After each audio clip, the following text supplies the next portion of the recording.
Ok, vamos a iniciar con este circuito en el cual tenemos un circuito serie del tipo R, L más un elemento desconocido, el elemento Z.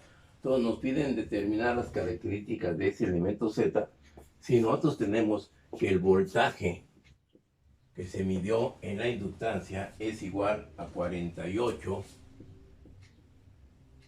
cis de un grado de 81.5 grados. 81.5 grados, perdón que les hagan ver la espalda.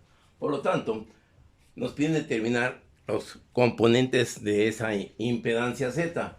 Por lo tanto, dentro del laboratorio, quiero sí pedir una disculpa. En el laboratorio anterior tuvimos un problema en la grabación, pero lo vamos a tener ya que resolver y va a subir de una forma correcta. Por lo tanto, no va a suceder eso. Por lo tanto, ahora nosotros tenemos aquí este circuito en el cual, me vuelvo a repetir, tengo una resistencia en la bobina, tengo una bobina de su resistencia de 4.5 ohms, las que ya hicimos experimentalmente, y la inductancia es de 326 milihenries. Por lo tanto, con ese tipo de características no nos queda otra cosa más que determinar nosotros por acá la corriente en donde en la bobina, que será igual a la ley de Ohm del voltaje en la bobina, ¿sí? De 81.5 sobre quién, sobre la Z de la bobina.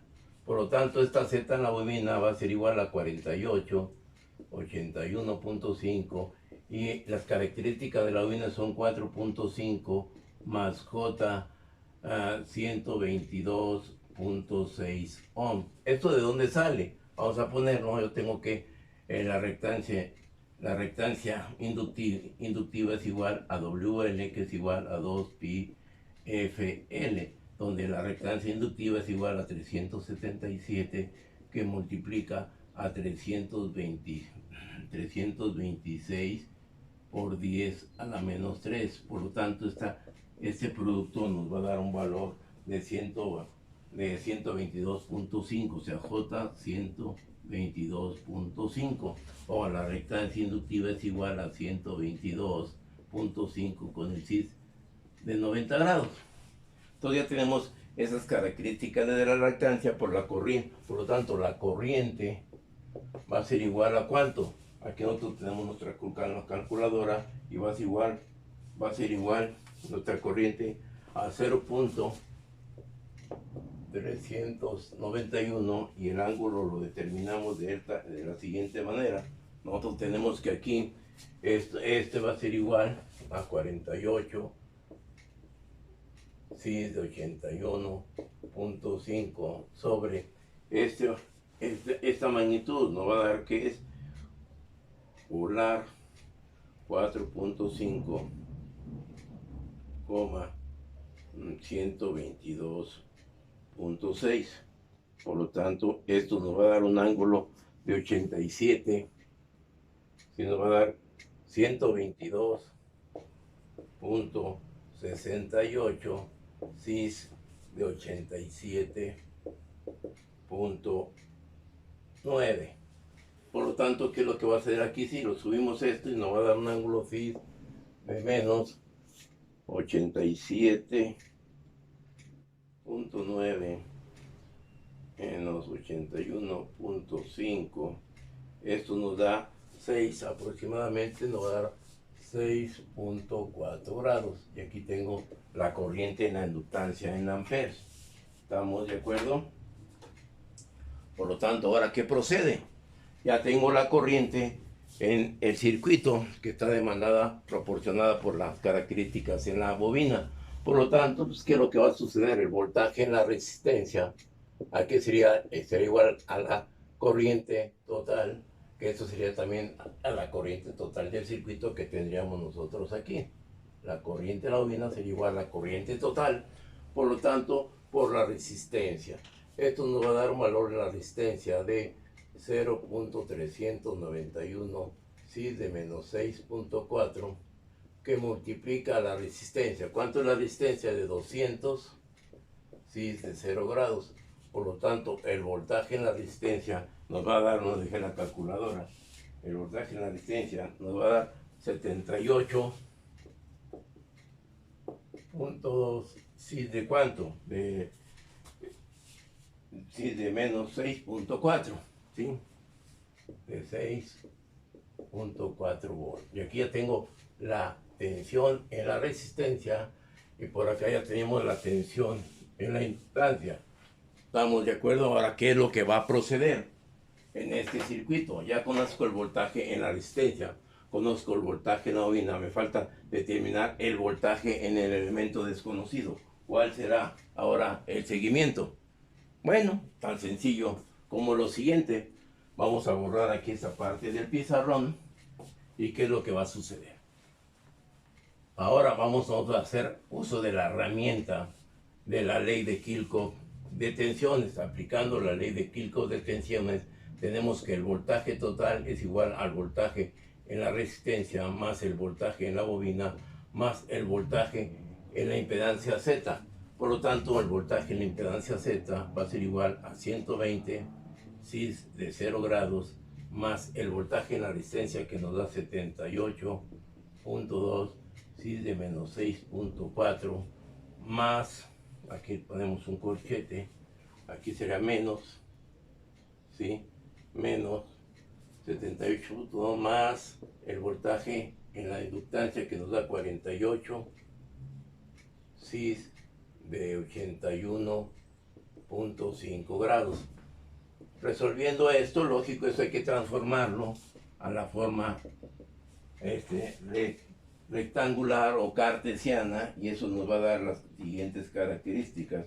Nos va a dar que 120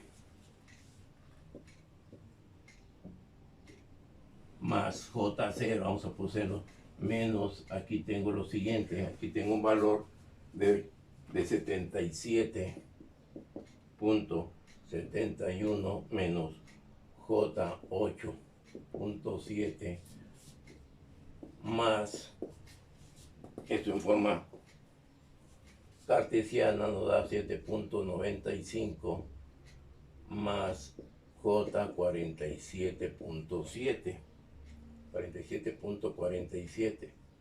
Por lo tanto, el voltaje en la impedancia desconocida nos va a dar un valor de 35.2 menos J 38.77 volts. Entonces ya lo tengo aquí el voltaje en forma rectangular. Por lo tanto, este voltaje en forma polar nos va a dar un valor de 52.36 cis de menos 41.37 grados.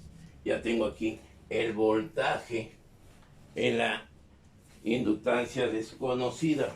Ahora, ¿qué es lo que va a pasar con esas características de voltaje? Queremos conocer la impedancia. Entonces, ¿cuál será ahora el proceder? Ya conozco el voltaje que tengo en esta impedancia. ¿Cuál será la acción? Bueno, pues tan sencillo. La ley de Ohm, donde Z va a ser igual al voltaje en la bobina sobre la corriente total. Esto es igual al voltaje en la bobina 52.36 cis de menos 41.37 sobre la corriente que nos dio 0.391 cis de menos 6.4 grados. Por lo tanto, ahora, ¿qué es lo que va a suceder? Esa impedancia nos va a dar un valor.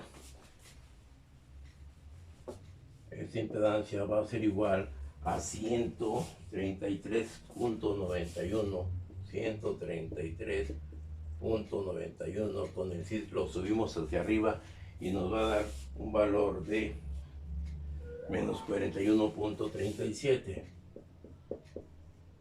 Entonces ya tenemos aquí la impedancia en forma polar. Ahora, ¿qué es lo que va a suceder con esa característica de impedancia?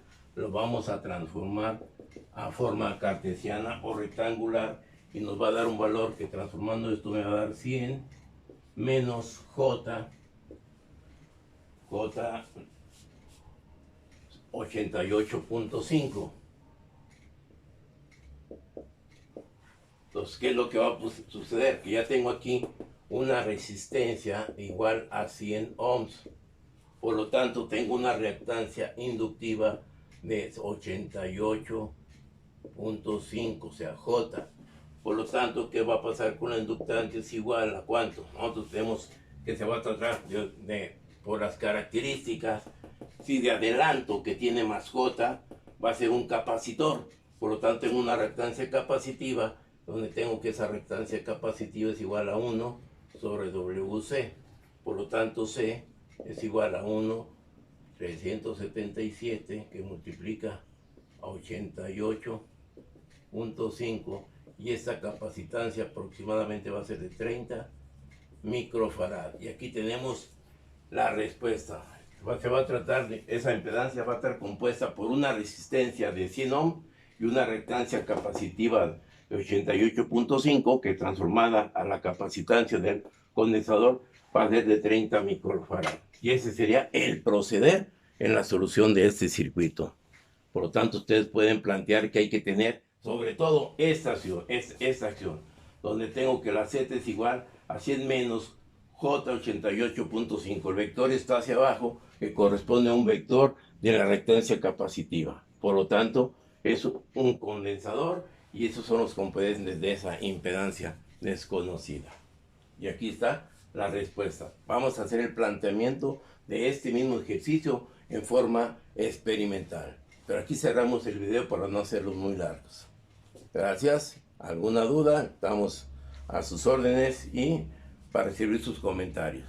Y mil disculpas del video anterior. Lo vamos a rectificar. Ahora que estemos en el laboratorio, en el Hall Laboratory. Vamos a retomar todo lo habido y por haber en el pizarrón, lo que alcanzamos nosotros a escribir y denotar en todo el pizarrón para tener una mejor visibilidad en lo que se desarrolló. Aquí tenemos todo la cuestión del planteamiento de nuestra solución y el planteamiento del circuito. Por lo tanto, aquí hay que usar nada más desglosar la ley de Kirchhoff de tensiones, y con esta ley de Kirchhoff de tensiones, pues haciendo las características rectangular, apolar, suma, multiplicación y así la división, pues tendremos ya el desglose y el planteamiento en la solución. Y ahí están los resultados, ¿sí? Donde el elemento Z va a ser una resistencia de 100 ohms y una reactancia de 88.5, que es una reactancia capacitiva de 30 microfarad.